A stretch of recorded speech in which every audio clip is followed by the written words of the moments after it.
तिरंगे की कसम, एक सच्चे देशभक्त के बलिदान की कहानी। साल 1965 का वह सितंबर का महीना भारत पाक युद्ध की आग सीमाओं पर धधक रही थी। राजस्थान के रेगिस्तानी इलाके में बसा छोटा सा गांव खेड़ली, जहां रेत के टीले और सूखी झाड़ियां ही जीवन का साथी थे। गांव के लोग सुबह सुबह चौपाल पर इकट्ठा होकर फुसफुसा रहे थे। सुना है दुश्मन की फौज ने लोंगेवाला चौकी पर हमला बोल दिया। हमारे जवान कितने दिन टिक पाएंगे? एक बुजुर्ग ने सिर हिलाते हुए कहा। हवा में डर की एक डंडी लहर दौड़ गई, लेकिन गांव का दिल अभी भी मजबूत था। गांव के बीचों बीच सबसे बड़ा घर था हवलदार रणवीर सिंह का। लंबा चौड़ा कद, घनी मूंछें और आंखों में ऐसी चमक जो रात की अंधेरी रेत को भी रोशन कर दे। रणवीर 2 दिन पहले ही छुट्टी पर घर लौटा था। सालों की ड्यूटी के बाद परिवार के साथ कुछ पल बिताने का मौका मिला था, लेकिन उस सुबह एक तार आया। तुरंत ड्यूटी पर लौटे। सीमा पर हालात गंभीर। रणवीर ने बैग उठाया, बिना एक पल गंवाए। घर के आंगन में उसकी पत्नी ललिता खड़ी थी। उसके चेहरे पर चिंता की रेखाएं गहरा रही थी। हाथों में थाली थी आरती की, लेकिन आंखों में नम। अभी तो आए थे जी, क्या इतनी जल्दी? उसने धीमी आवाज में पूछा। रणवीर ने मुस्कुराते हुए उसके कंधे पर हाथ रखा। देश की पुकार है ललिता। सिपाही का घर तो सीमा पर होता है। तिरंगा जब बुलाए तो परिवार इंतजार करता है। आंगन के कोने में उनका 10 साल का बेटा अर्जुन छिपकर सब सुन रहा था। वह छोटा था लेकिन समझदार। उसने दौड़कर पिता के पैर छुए।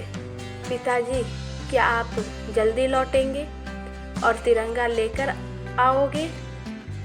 रणवीर झुककर उसके सिर पर हाथ फेरा।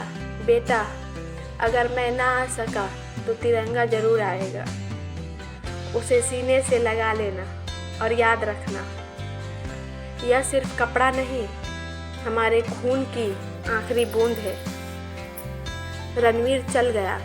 गांव की सीमा पर खड़े होकर ललिता और अर्जुन उसे जाते देखते रहे, जब तक वह रेत के गुबार में गुम ना हो गया। घर में सन्नाटा छा गया।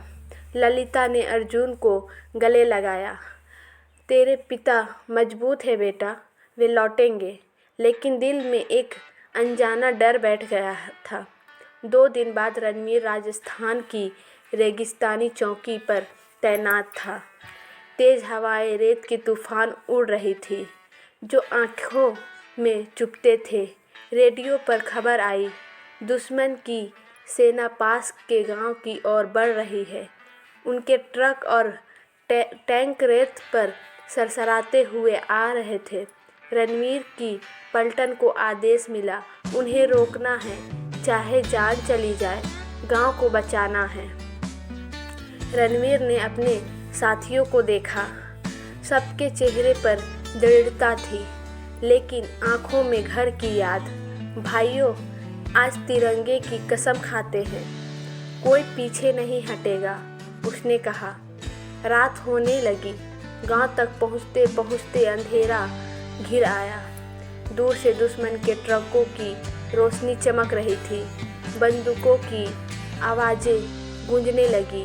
बारूद की गंध हवा में फैल गई।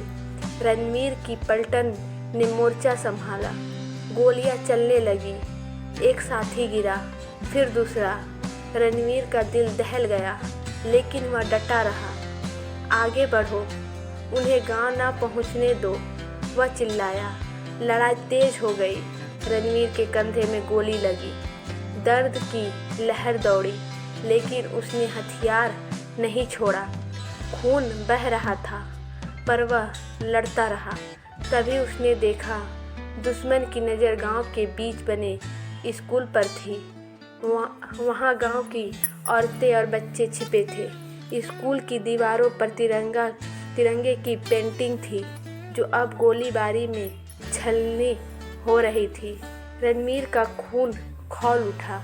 नहीं, उन्हें वहां नहीं पहुंचने देंगे, उसने मन में सोचा। उसने अपने साथी राम सिंह को पुकारा। राम, तुम स्कूल की रक्षा करो, मैं उन्हें मोड़कर दूसरी तरफ ले जाता हूँ। राम ने हामी भरी, लेकिन चिंता से कहा, रणवीर भाई, तुम्हारी चोट। रणवीर ने मुस्कुरा कर कहा, चोट क्या, देश की रक्षा से बड़ी नहीं। वह एक हाथ में बंदूक थामे दुश्मन का ध्यान अपनी ओर खींचते हुए रेत के टीलों की ओर दौड़ा। यहाँ आओ, मुझसे लड़ो, वह चिल्लाता रहा। दुश्मन की गोलियां उसके चारों ओर बरस रही थी। वह छिपता, गोली चलाता, आगे बढ़ता। अचानक एक तेज धमाका, एक ग्रेनेड फटा। रणवीर की टांग में छर्रे लगे। वह गिर पड़ा, लेकिन उठा। गोलियां खत्म हो गई, अब सिर्फ संगीन बची थी। दुश्मन करीब आ गए। रणवीर ने अंतिम प्रयास किया। एक दुश्मन सैनिक पर झपटा, उसे गिराया, लेकिन तभी पीछे से गोली लगी। वह रेत पर गिरा।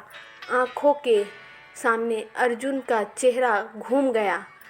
ललिता की मुस्कान, तिरंगे की लहर, तिरंगा कभी झुकने नहीं दूंगा।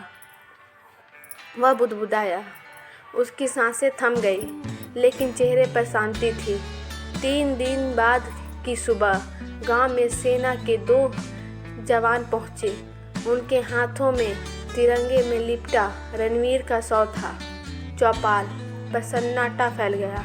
लोग इकट्ठा हो गए। ललिता आगे बढ़ी। उसके पैर लड़खड़ा रहे थे। अर्जुन माँ के साथ था। उसने तिरंगे को छुआ। पिताजी, आपने वादा निभाया। तिरंगा आ गया। उसकी आवाज़ कांप रही थी, लेकिन आंखों में गर्व चमक रहा था। ललिता ने बेटी को गले लगाया। आंसू बह रहे थे, लेकिन वह रोई नहीं। तेरा पिता अमर हो गया बेटा, अब हमें उसकी विरासत संभालनी है। गांव वालों ने रणवीर को अंतिम विदाई दी। स्कूल के मैदान में उसकी समाधि बनी, ऊपर तिरंगा फहराया। लेकिन कहानी यहाँ खत्म नहीं हुई। साल बीतते गए। अर्जुन बड़ा हुआ। वह पढ़ाई करता रहा, लेकिन दिल में पिता की याद। एक दिन वह सेना की भर्ती के लिए गया। जाने से पहले माँ के सामने तिरंगे को छुआ। माँ, मैं भी वही कसम खाता हूँ,